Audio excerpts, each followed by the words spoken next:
Oração. Você ora? Suas orações são respondidas? Quanto que você ora? Existe alguma chave para nossas orações serem respondidas? Existem algumas. E Jesus dá algumas dicas para a gente. Vamos ver quais são? Fica comigo aí.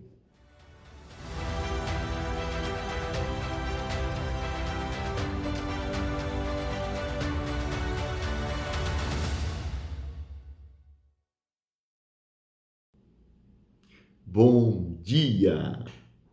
Tudo bem aí com você? Por aqui tudo ótimo. Prontos para mais um dia debaixo da graça poderosa do nosso Senhor. Que Ele abençoe o seu dia, sua casa, sua família, seus negócios, tudo que disser respeito a você seja abençoado nesse dia. Oração. Vamos pensar um pouquinho sobre oração.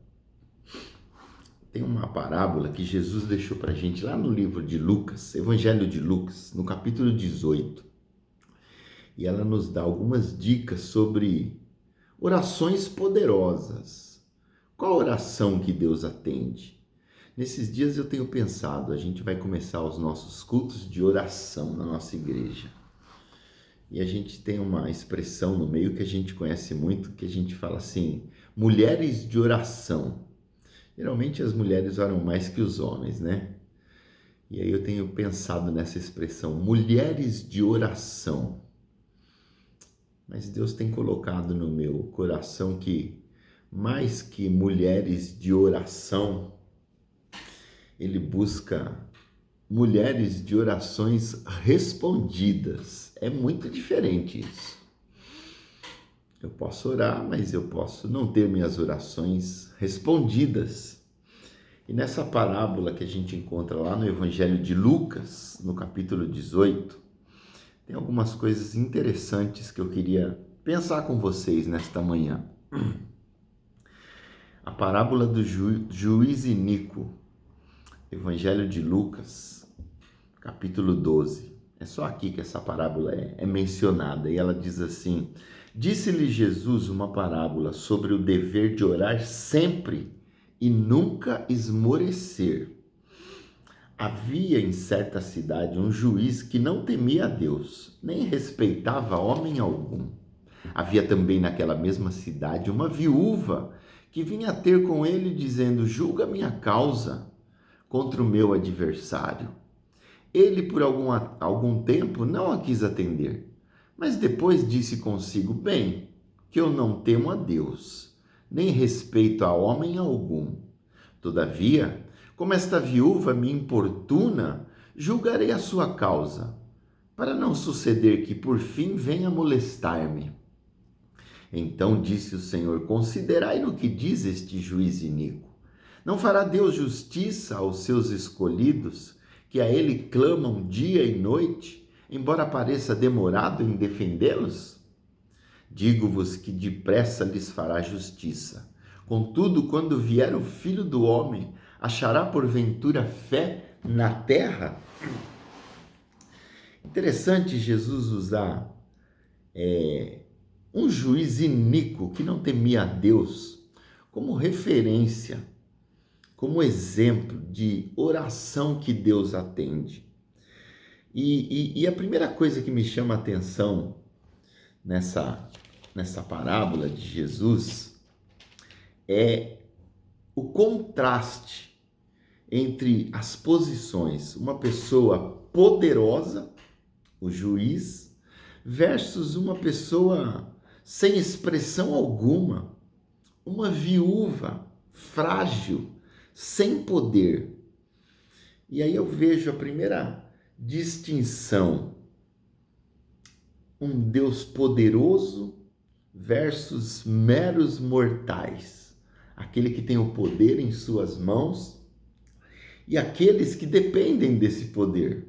Eu acho interessante isso. E uma coisa que a viúva entendeu é que só aquele juiz podia ajudar ela nessa causa. ela entendeu a posição dele, ela entendeu a necessidade que ela tinha e ela entendeu que era aquele juiz que tinha o poder em suas mãos de resolver o problema dela. E eu acho interessante a gente ver os contrastes aqui da insistência versus o descaso. Ela insistia com aquele juiz, julga minha causa. Ele, por um momento, fala assim, eu não quero nem saber dessa mulher. Sabe, assim, uma posição claramente contrastante. E às vezes a gente, se for fazer uma análise, essa mesma impressão que dá, não é? De que Deus está lá no trono dele, todo-poderoso, nós aqui necessitando de uma intervenção dele, de uma atuação do Deus que tem todo o poder em suas mãos. E às vezes a impressão que a gente tem é de que a gente pede e que Deus não está nem aí com a gente. Muitas vezes é essa a impressão que dá, porque você pede, pede, pede e não acontece nada. Você já teve essa sensação? Mas interessante que chega no momento dessa parábola que o juiz fala assim, essa mulher está me importunando tanto que, cara, eu acho que eu vou atendê-la, porque eu não temo a Deus, eu não tenho nada a perder. Eu vou atender essa mulher para que não me aconteça coisa pior. Vai que ela atente contra mim. E ele resolve atender a causa daquela mulher. E Jesus deixa isso como um exemplo para nós. Como um exemplo de insistência que dá resultado. Eu acho interessante isso, porque Jesus traça um paralelo de um juiz que não conhece a Deus, mas que tem poder para resolver uma causa, e de uma viúva que insistentemente insta para que esse juiz atenda a causa dela. Jesus está aqui apresentando Deus como um pai que se compadece dos seus filhos e tem o melhor. Porque ele fala, se esse juiz atendeu, quanto mais o seu pai que está nos céus não atenderá um pedido de um filho? Mas por que às vezes parece tão demorado? E aí eu começo a entender que é algo estratégico da parte de Deus, essa demora. Por quê? Porque na demora nós estamos sendo lapidados, nós estamos sendo transformados. Tem uma ilustração que eu não lembro onde que eu vi, mas que Deus aparece para um homem, é uma historinha, tá? E ele pede para esse homem empurrar uma pedra gigantesca durante um longo período, algo em torno de 1 ano. Deus fala para ele assim, olha, eu quero que todos os dias você empurre essa pedra com toda a sua força. E aquele homem resolve obedecer essa ordem de Deus. E passam-se dias, semanas, meses, aquela pedra não move 1 milímetro. E Satanás começa a atormentar aquele homem, falando assim, desista, essa pedra não vai mover nunca. Mas ele, lutando contra aqueles pensamentos, ele continua obedecendo a ordem que Deus dera para ele, de empurrar a pedra. Depois de 1 ano, Deus aparece para aquele homem e ele está meio frustrado. E ele fala assim, Deus, eu não entendo o Senhor. O Senhor pediu para eu empurrar essa pedra e eu todos os dias fielmente obedeci o Senhor e a sua ordem. Satanás, no meio desse processo, tentou me demover da minha missão que o Senhor me deu, mas eu fiquei firme. Mas eu preciso dizer para o Senhor que eu estou frustrado, Deus, porque essa pedra não moveu 1 milímetro durante todo esse ano que eu a empurrei. E aí qual não foi a surpresa dele, que Deus vira para ele e diz assim: meu filho, a minha ordem era para você empurrar a pedra. Eu não disse que ela se moveria. Você acha que nada aconteceu, mas olha os seus músculos, olha os seus braços, olha os seus ombros, as suas pernas, como elas ficaram fortalecidas. O que eu entendo com isso? Que muito mais importante, às vezes, que o final, que o objetivo, que a conclusão, é o processo. É o processo que a gente desenvolve no meio do caminho. Ainda que pareça demorado, Deus vai atender. Deus não está tão preocupado quanto ao resultado da nossa oração, quanto com o processo da nossa oração. Porque é no processo que nós somos transformados. É no processo que nós criamos intimidade com Deus. É no processo que o nosso caráter ele é transformado à semelhança de Deus. Nós servimos a um Deus que é o Deus do de repente. Você já parou para pensar nisso? Meu amigo, irmão precioso Gesiel Assunção trouxe para nós, para a igreja, uma palavra no domingo. Eu vou deixar o link aqui embaixo dessa palavra. Mas a tônica da palavra dele é que Deus não muda. E basta uma palavra dele para que tudo mude. Então, ainda nessa ótica de oração, da nossa persistência, da nossa perseverança, clica nesse link. Aí aproveita, já se inscreve no canal da nossa igreja, sempre vai ter conteúdo muito bom, muito interessante lá, mas assiste essa mensagem que eu vou deixar para você. Eu tenho certeza que ela vai abençoar a sua vida. Precisamos entender também algo aqui que é muito interessante a respeito da oração. A minha oração não muda Deus. Deus não vai mudar porque eu estou orando. A minha oração muda a mim. Porque é perseverando na oração que Deus molda o nosso caráter. Então, é exemplo dessa viúva que entendeu a posição dela e entendeu quem era o juiz, e na perseverança dela, ela conseguiu aquilo que ela queria. Isso é mais do que evidente que Jesus está dando uma lição para nós. Persevere na sua oração.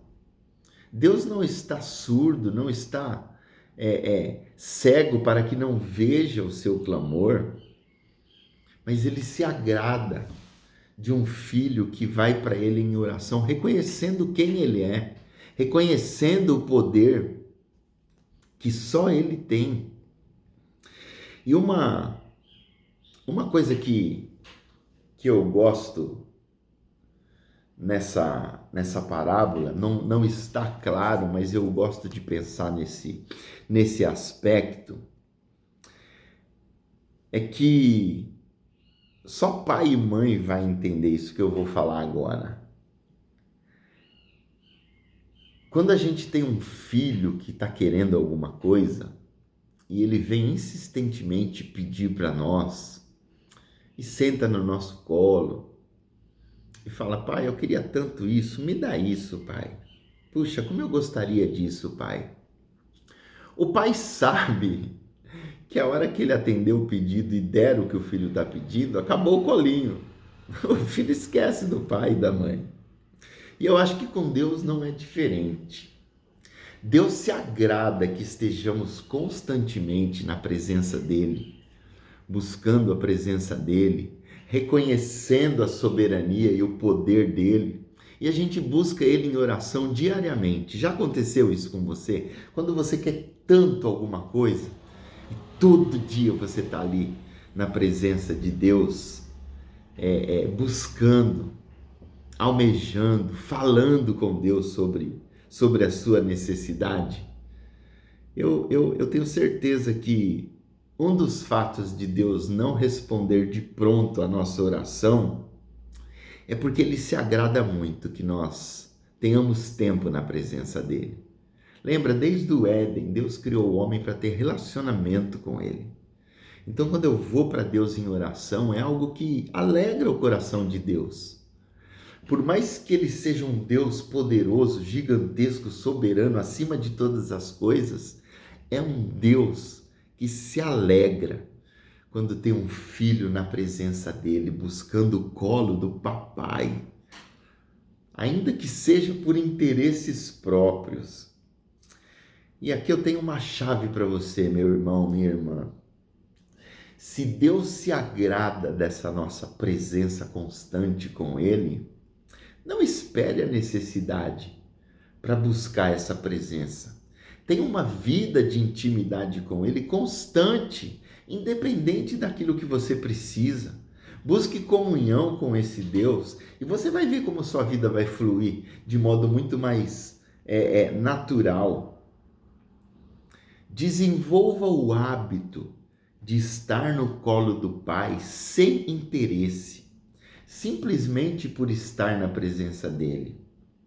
A gente tem a tendência de, por causa da nossa carnalidade, se chegar a ele porque a gente precisa de algo. Mas quanto mais a gente desenvolve uma intimidade com o nosso Pai, a gente percebe que mais importante que o algo que a gente quer é a presença dele. Sabe, meus irmãos, vou dar um testemunho meu pessoal. Agora são 5h25. Eu acordo cedo para fazer o meditar e esse momento aqui é um momento de comunhão com ele, com você. E eu gosto muito disso, porque eu não posso chegar aqui de qualquer jeito. Isso aqui tem que ser fruto já de uma intimidade com ele. Mas eu não me contento só com isso. Sabe, eu entro no meu trabalho às 9 horas, mas tem uma salinha lá que chama salinha de oração. É um ambiente todo preparado para você entrar ali. Você pode pôr uma música, tem uma luz especial, uma poltrona. E aquilo tem sido o meu cantinho de todas as manhãs. Eu entro todos os dias às 9, mas invariavelmente você vai me encontrar lá todos os dias, entre 8 e 8h15. Porque eu gosto de passar 1 hora na presença de Deus. E vou contar um segredo aqui para todos os meus irmãos que passam por lá. A salinha de oração é um lugar que a pessoa que passa fora, ela sabe que você está lá orando. Então ela não vai te incomodar. Ainda que tenha uma janela de vidro, ninguém vai te incomodar, porque sabe que aquele momento é um momento de intimidade seu com Deus. E como tem sido precioso, meu irmão, minha irmã, investir 1 hora na presença de Deus. Às vezes eu não falo nada, eu só choro na presença do meu Pai. E eu vou dizer para você uma outra coisa: o dia que eu não consigo estar na presença dele, o dia é diferente, parece que não flui, parece que faltou alguma coisa. Então a minha oração, o meu desejo, a minha dica para você é: invista tempo na presença de Deus. Os dias são maus, tudo conspira contra, porque esse negócio da gente acordar, já correr para o celular para ver o que tem, o que está pegando, e a gente deixa a intimidade com o Senhor, o tempo no secreto, sabe, a minha hora devocional, onde eu paro para falar assim: Deus, fala comigo.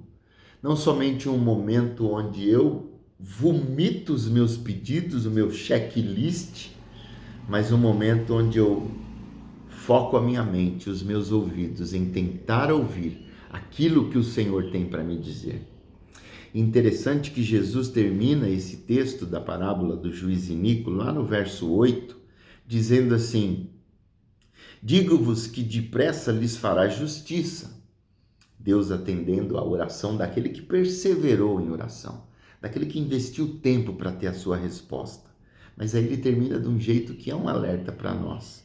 Contudo, quando vier o Filho do Homem, achará porventura fé na terra? Ele está me dizendo aqui que quanto mais o tempo passa, quanto mais o mundo avança, mais o homem tem se distanciado do Senhor. E aí ele joga esta pergunta: será que quando Deus voltar, ele vai encontrar fé na terra? Onde estão os fiéis? Onde estão aqueles que entenderam que investir tempo na presença do Senhor é o bem mais precioso que a gente pode ter? Porque esse Deus é um Deus disponível. Gesiel fala disso na palavra dele. Assista lá, eu vou deixar o link aqui. Mas invista tempo no que tem valor. Tempo com Deus. Você vai ver como a sua vida vai mudar. Pensa nisso e que o Senhor te abençoe.